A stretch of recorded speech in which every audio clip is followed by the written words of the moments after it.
দেখেন এগুলোর কথা চিন্তা করে আমরা প্রধানমন্ত্রী রিসেন্টলি সবাইকে 5,000 টাকা করে কিন্তু ঈদ বোনাস দিয়েছে।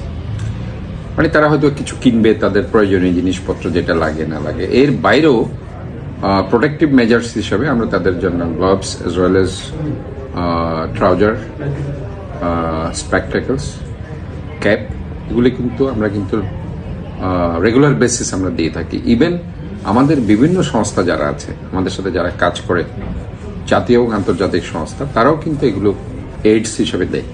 তাই আমি মনে করি আসলে তারা কিছু কিছু জায়গায় হয়তো তারা পায়নি, কিন্তু ম্যাক্সিমাম জায়গায় কিন্তু আমরা এটা কভার করতে চেষ্টা করেছি।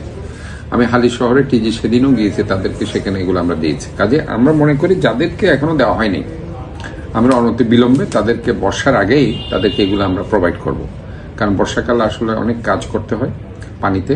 সোফার আমরা এই যে তাদের ফুটওয়্যার থেকে শুরু করে হাতে গ্লাভস থেকে শুরু করে যেগুলো প্রোটেক্টিভ মেজার্স, অবশ্যই আমরা সেগুলো তাদেরকে প্রোভাইড করব। তবে সবাইকে আমরা হয়তোবা যারা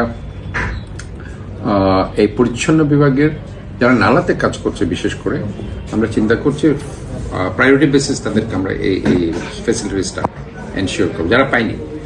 আর ধীরে ধীরে সবাইকে আমরা এটার আওতায় আনবো। তবে অনেকে পেয়েছে, কিন্তু সবচেয়ে বড় কথা হচ্ছে তাদেরকে বলার পরে তাগুলো ইউজ করে না।